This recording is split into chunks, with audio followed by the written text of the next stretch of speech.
Never clap for a speaker before they speak. Yeah, sorry, Danny, I just totally wrecked your stand, too. I put everything on that. Sorry, buddy.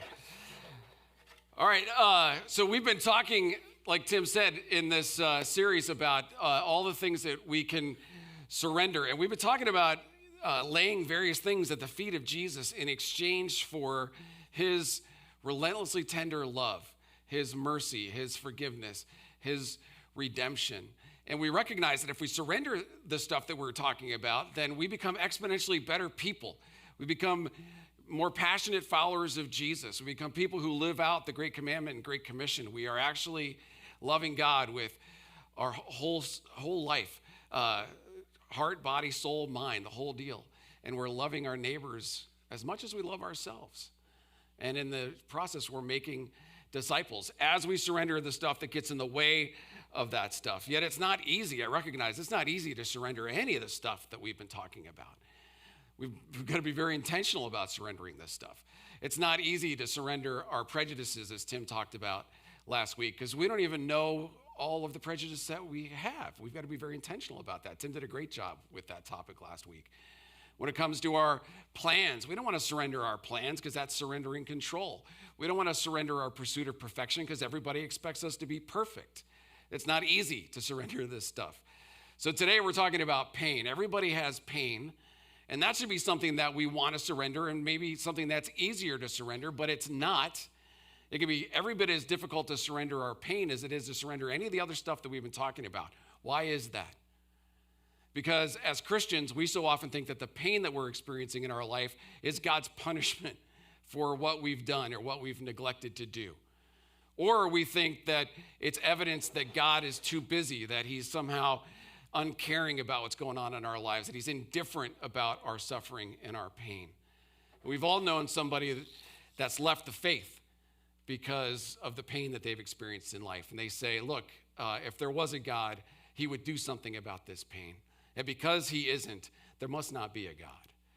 And that couldn't be further from the truth, because one of the verses that we go to when we're in pain is Romans 8:28. And Romans 8:28 tells us that all types of pain are possible for all people, followers of Jesus included. We're not exempt. Look at Romans 8:28. It says, and we know that for those who love God, all things work together for good for those who are called according to his purpose. If all things work together for good, then all things are possible in our life, even all types of pain. We're not exempt from any pain simply because we're Christians. Not only are we not exempt, but the pain that we're experiencing in our life is not evidence that God is angry with us for what we've done or neglected to do. It is not evidence that God is too busy to care about us, and it's certainly not evidence that God isn't there. Look at, I don't have this verse up, but Psalm 37:24 says that God delights himself in the very details of our lives. So he cares about the minute, unimportant stuff that nobody else cares about. God delights himself in that kind of stuff, in the little stuff.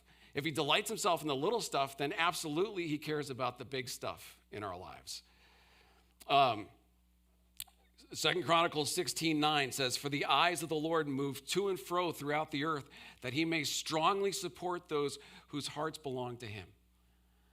And then Psalm 34:18, the Lord is close to the brokenhearted. He rescues those whose spirits are crushed. So God's not only aware of our pain, he is pursuing us in order to rescue us from our pain, redeem our pain, and revive our crushed spirits. So that's good news. Except we're not always aware that God's working. It's not obvious to us that God is working or how he's working. God doesn't often work the way we think we would if we were him, right? We talked about this several weeks ago. God works paradoxically and non-obviously in order to accomplish what's best for us and what brings him glory, right? Paradoxically and non-obviously. Thanks, Tim Keller, for that great idea. Isaiah 55:8-9 says this about God. My thoughts are nothing like your thoughts, says the Lord, and my ways are far beyond anything you could imagine. For just as the heavens are higher than the earth, so are my ways higher than your ways, and my thoughts higher than your thoughts. God is most definitely seeking to ease our pain and redeem it for our good. He's just not doing it in the obvious way that we'd prefer he would do it, so that we could know that everything is going to be fine and not have to trust him necessarily. So what kind of pain are you carrying right now in your life? We're going to look at 3 different kinds of pain. What pain do you need to surrender in exchange for a fresh encounter with the relentlessly tender love of Jesus, for his mercy, for his grace, for his redemption? Maybe it's the pain of betrayal. One of the worst pains to carry around in life is the pain of betrayal. Kara and I once developed a great relationship with a couple at a church that I was working at, and we did everything together. You didn't know I was going to tell this story. I'm not going to look at you because I'm not sure if it's okay that I tell this story just yet. So anyway, I'm sure it's fine. I'm going on a trip afterwards, so we'll have a week apart if it doesn't go well. Anyway, so we were great friends with this couple. The guy was in leadership and I was in leadership, and we would go to Mariners games together and out to dinner together, and we even vacationed together. And I was hired at this church because they were going through a senior pastor transition, and I had led one of those in the past. And my friend became the chair of the search team to hire the new senior pastor. But the candidate that we brought in, it was very obvious very quickly that I was not in his plans for the future of the church. And prior to his hiring, I was very much a part of the plans. But as things progressed, I recognized that my friend was no longer returning my text or responding to my calls. And so I saw him on a Sunday morning and I said, "Hey man, are we still friends? What's going on?" He goes, "Oh yeah, I've been busy." And shortly after that, I got called into a meeting with the new lead pastor and my friend and the lead pastor. It was the strangest meeting I've ever been in. He said, "Hey, this guy," we'll call him Phil, that wasn't his name. "Phil may have been your friend and go-to, but now he's my go-to." And I was like, "Wait a minute, you're telling me that he's not my friend anymore? Does he have anything to say about it?" He didn't. It was weird. And then not long after that, I was fired from that place. And ostensibly because I wrote a book that was divisive, but really is because I wasn't a fit. The new lead pastor that came in, he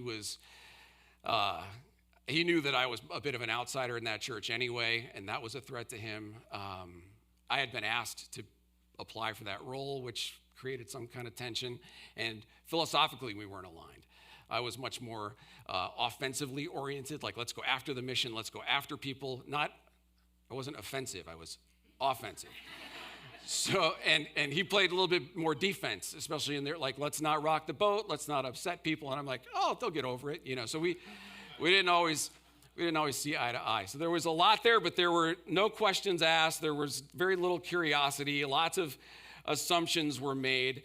And in the end, I felt absolutely betrayed and out in the cold. And it was brutal. It was overwhelming almost, the sense of betrayal. And it took me 2 years of walking through this with a therapist and at the same time listening to the same Tim Keller sermon over and over again about forgiving people so that I could forgive. I was trying so hard to forgive, but I really wanted them to suffer like I'd suffered, and I really wanted revenge, and I really wanted justice, and I really didn't understand, but I didn't need any of those things. I needed to forgive. And when I finally realized when I finally forgave them and started to move past it, I realized that God was working paradoxically and non-obviously through all that mess to get me to exactly where I'm supposed to be. Like the thing that we wanted to do was to be in Woodinville and be in ministry in Woodinville, and this was not in Woodinville. And now we're in Woodinville. All these years later, we're in Woodinville, and our friends who wouldn't drive that far to go to that church live in this neighborhood, and they've been to this church multiple times, our unchurched friends. This is exactly what we're supposed to do and where we're supposed to be. I wish it hadn't been so painful, but I can tell you that I benefited from going through that pain because I thought I knew how to forgive. I didn't know the first thing about forgiving. So, God works paradoxically, not obviously. We looked at Joseph not too long ago. His life is one of the best stories to look at when it comes to being betrayed. Remember Joseph? When we first met him, he was 17 years old, and he was a cocky punk of a kid, and none of his brothers loved him because he was his father's favorite, and his dad gave him the amazing Technicolor Dreamcoat and made Joseph worse just because his father gave him these gifts. And so he had dreams. Joseph had dreams that he shared with his brothers saying, hey, by the way, in the future, all of you are going to bow down before me. His brothers hated him already. And when he told them about his dreams, they hated him enough to want to murder him. So they set out to murder him. And one of the brothers says, no, we shouldn't murder him. Good idea. Let's just throw him in a pit. And so they did. And then they sold him to Midianite traders, who then sold him for a profit into slavery in Egypt. And when Joseph got to Egypt, his life took an emotional, relational, and spiritual roller coaster ride. You know, he gets sold into the house of Potiphar. He rises to the top of the household in number 2 to Potiphar. Potiphar's life gets exponentially better because Joseph's in his life. But then Mrs. Potiphar starts hitting on Joseph, and he rebuffs her until he can't. She corners him, and the only way that he can get out is to leave his coat behind. She grabbed it and made up a story that he had made untoward advances. And Potiphar loses his mind, has Joseph thrown in prison. So there's the roller coaster dip. In prison, he rises to the second most important person in the prison behind the jailer. 2 guys from Pharaoh's court, the cupbearer and the baker, come in. They have dreams. Joseph says, I interpret dreams.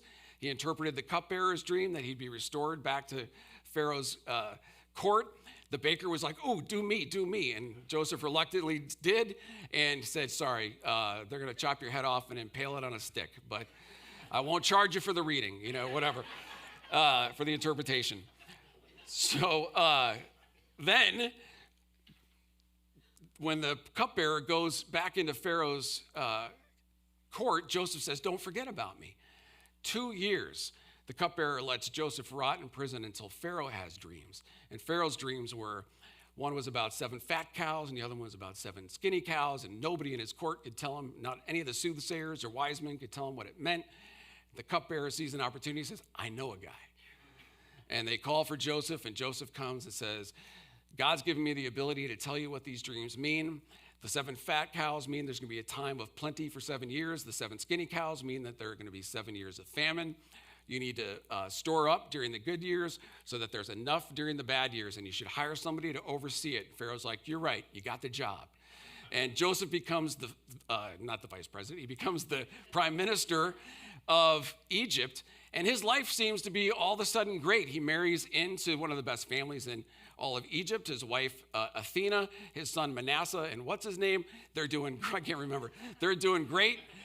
And but Joseph is still dealing with the pain of being betrayed by his brothers and not being able to be in a relationship with his father Jacob or his brother Benjamin. So God, though, because he was working paradoxically and non-obviously through the betrayal and all this stuff in Joseph's life over the period of 13 years, worked to reunite Joseph's family. And we're not going to go through that, but we talked about it a few weeks ago. There was just this powerful and interesting way of the family coming back together. But in the end, it meant everything to Joseph and everything to Jacob, and it made the family whole again. Except that Jacob and the brothers didn't really believe that Joseph had really forgiven them, that all things were well, because when the father, Jacob, dies, the brothers come to Joseph with their father's last wish. And the father's last wish is this: don't punish your brothers for what they've done to you. And this is like, down the line from when it happened. So they were certain that, man, everybody seeks revenge. Joseph's just lying in wait. He wants justice and he wants revenge. And so maybe he's waiting for Jacob to die. So Jacob's final words were, don't punish your brothers. They needed the forgiveness and the redemption and the restoration every bit as much as Joseph did, because those guys were, if you look at their names, those are the names of all the 12 tribes of Israel. Israel's future hung in the balance in what happened to this particular family. They needed to be made whole. And so Joseph recognizes, maybe not that, but he recognizes that God was working paradoxically, not obviously. He says to these guys in Genesis 50, verse 20, don't be afraid of me. Am I God that I can punish you? What you intended to harm me, but God intended it all for good. And the same is true in the betrayal that you and I have experienced in our life. Even if somebody set out to harm us and did great harm, what they meant for evil, God is using for good. He will work paradoxically and non-obviously to bring about something good in our life as a result. And I can tell you that not just because it happened to Joseph, because I've experienced it. Some of you have experienced it. Man, but when we experience that betrayal, we want justice. We want revenge. We want to revel in hearing that something bad is happening to the people who betrayed us, right? We want to maybe engage in character assassination and tell everybody how horrible those people were. One of the things I had to do in order to forgive was to recognize that maybe I didn't do what they did, but I've done far worse. And I am no better. And I am in no position to demand justice or revenge. So I have to forgive. The same is true in whatever situation we've faced. And revenge and character assassination, they make us feel really good for a short amount of time, but they don't solve the problem. So Joseph, what he did is he actually absorbed his brother's betrayal. He absorbed it and forgave them. He didn't demand anything in return. That's how we get past betrayal. We absorb it. And it takes time, and it's not easy, but it's the way to go. It's the way we forgive. In fact, that's how we forgive in general, is we absorb. We absorb the offense, and we forgive. We don't take it on and make it ours. We just don't demand anything in return for it, and we forgive. Jesus absorbed our betrayal. How often have we betrayed Jesus with what we've done or neglected to do, and yet he doesn't and never has demanded revenge or justice. Instead, he said, you can never dig your way out of the hole that you've created unless I make the payment for your sin for you. And that's exactly what he did. He absorbed our sin and forgave us. It's not easy, but it is absolutely necessary, or the pain of betrayal will have a toxic, malignant, and long-lasting effect on our soul and on our lives, on our relationships. So, how's that sound? Not awesome, it's not fun, it's not easy, and it's not quick, but it's good, and it's right, and it's maybe necessary in your life, as it was in mine. So maybe the pain you're carrying is physical pain. I know a little bit about physical pain too, unfortunately. We moved here in March of 1995, and when we were 5 years old, and I hurt my back that fall for the first time. I was homesick because I was so young, and Kara sent me back to Chicago for Labor Day weekend, and my friends that I went back to see were doing this huge landscaping project where they were shoveling rocks and putting big rocks. So I was shoveling rocks, and I did okay for a while because I was young, and I picked a shovel full of rocks up at one point, and I felt my back and heard it pop. And that was my first experience with a blown disc. And I had like on and off issues from then until July 4th, 2002. Karen and I went kayaking. And from that day to this day, I've either had pain or some residual effect from the pain every day since.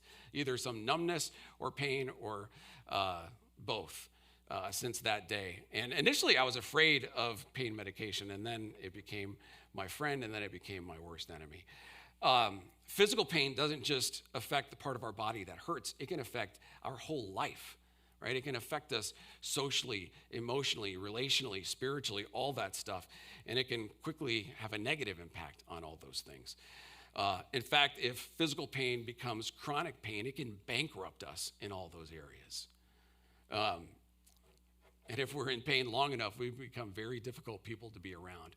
I remember before I had one of my surgeries, my friend Matt, he's like, dude, you are not fun to be around right now. I'm like, what are you talking about? He's like, you're grouchy and angry. I'm like, no, I'm not. It's like, what are you talking about?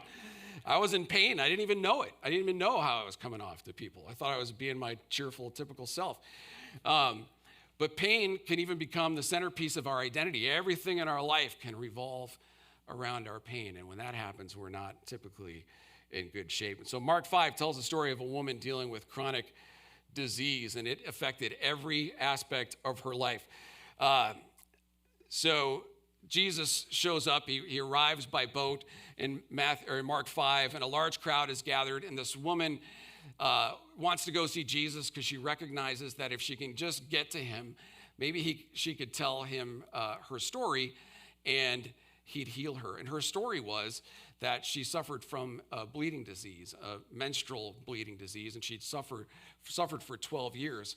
But all of a sudden, this guy, Jairus, shows up, who's the head of the synagogue in the town that they were in, and he pulls everybody's attention, including Jesus, to himself because his daughter's dying.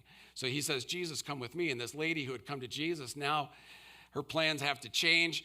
She now has to go to Jesus, and as she's moving towards Jesus, she says, if I can just get to him in the crowd, if I can just touch his robe, then I know I'll be healed. She had come to Jesus as her last resort. She had been to every doctor that there was, and not only did she not feel any better, she had lost all her money, and she absolutely felt worse.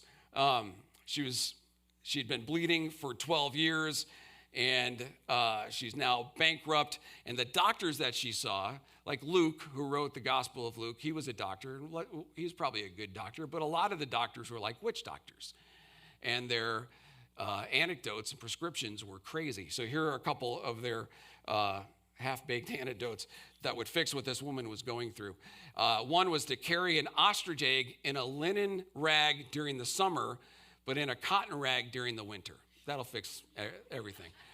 Another one was to carry a barley corn which had been found, this is a quote, barley corn which had been found in the dung of a white she-ass. That's not only offensive and inappropriate, it's also unhelpful. So her condition had greater implications because of the time that she lived in. If she had lived today, it wouldn't be such a big deal, but because she lived in a religious culture led by the Pharisees and their 600 plus rules and ceremonies, she was religiously and ceremonially unclean. She was effectively an outcast in that society, which meant that she couldn't participate in all the regular events that brought people together. She couldn't go to church or synagogue. The ladies of that time would gather around water gathering and washing their clothes. She couldn't do that with the other ladies. Think of the woman in the well, at the well. She's drawing water in the heat of the day because she can't come in the morning with all the other women because she's an outcast. Same with this woman because of her condition. Nobody else wanted to be around her. She wasn't allowed to be around anybody else. In fact, she had to make it known that she was ceremonially and religiously unclean. She had to tell people coming toward her if they got too close, I'm unclean. Imagine what that does to your view of yourself. So she had been dealing with this for 12 years, and anybody that would touch her, again, they'd be in the same boat. So she comes to Jesus. She approaches Jesus as an outcast who had been treated as though she had no value, and she's starting to believe that. She is spiritually, emotionally, relationally, and financially bankrupt, and her very last hope is that Jesus would have mercy on her. And so as she makes her way towards him, she's like, if I could just touch his robe, and she gets there and she touches his robe, and all of a sudden she feels the surge of healing power go through her. Can you imagine what that would be like after 12 years of feeling horrible and bleeding? All of a sudden you feel this surge of healing power. Jesus felt the surge go out of him. At the same time, the woman felt the surge go in, and Jesus is like, wait, stop, who touched me? And there's like a crowd, a mass, a crush of people all around him, and the disciples go, what are you talking about? Who didn't touch you? Everybody's touching you. But Jesus knew that of all the people that had touched him, only one person had touched him with the belief that she could be healed. And so he's not going anywhere until he finds this woman. And he asked the question, who touched me? Not for his benefit. Jesus knew who touched him. He wanted to let her share the fact that she had touched him. Psalm 107 verse 2 says, has the Lord redeemed you? Then speak out. Another version you might know of that verse is, let the redeemed of the Lord say so. Jesus wants this woman to share for her benefit and the benefit of the crowd what's happened to her. But the last thing she wants to do is draw attention to herself. She wants to slink back and try to put the pieces of her life back together. But Jesus kept looking until he could find her and celebrate with her and for her. And look what happens. She finally turns around and comes back, and she's like, I touched you. And Jesus said to her, daughter, your faith has made you well. Go in peace. Your suffering is over. Imagine how life-giving and life-changing those words would be coming from Jesus after you've been suffering the way she was for 12 years. Wow. What about us? Do we need to hear Jesus speak those words? Your faith has healed you. Your suffering is over. What kind of pain are you going through? We have Mike and Kathy. They'll be in the back. And every week we offer to pray for you. Have you had somebody pray for you for the pain that you're in? We would love to do that. Tim would do that. I will do that. Mike and Kathy will do that. We would love to pray for you. Ooh. Even if Jesus doesn't heal it, he might certainly will still speak peace over you. A peace we're desperate for, no doubt. Finally, maybe the greatest pain that you're feeling is self-inflicted pain. Pain that you've caused yourself because you didn't do what you knew you were supposed to do, and you've done what you knew you shouldn't have done. Self-inflicted pain is an insidious pain because it's the pain we think we have to live with. We caused the problem. We did the crime. Now we got to do the time. We've got to just live with it. It's the consequences for what we've done. There's a great quote that has been attributed to Rousseau, Voltaire, and Blaise Pascal, and it goes like this: God created man in his own image, and man returned the favor. Which is to say that we often think God deals with us the way that we deal with ourselves. And we do have an idea that if you committed the crime, you do the time, but that's not always the case with Jesus, not often the case.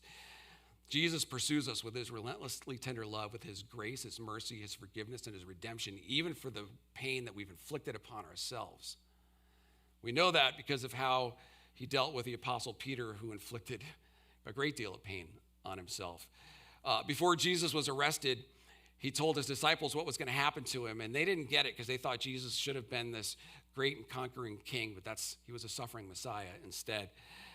So when he told them that he would suffer many things at the hands of the religious leaders and the leading priests, they didn't know what to do with that. And certainly Peter never believed that he would inflict maybe nearly mortal wounds on himself. But look at what happens just before Jesus is arrested.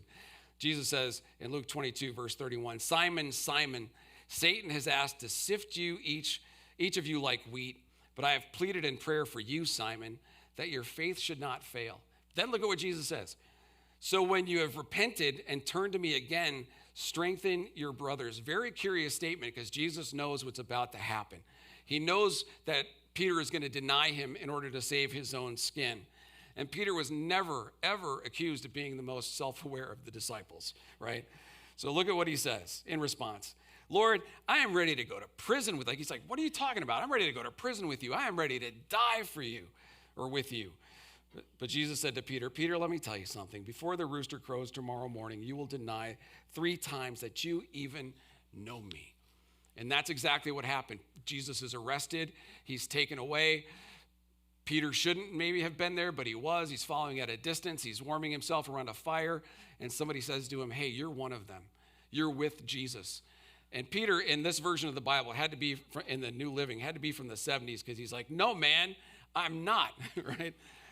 About an hour later, somebody else insisted, this must be one of them because he's a Galilean too. Other Gospels say, you sound like one of the Galileans.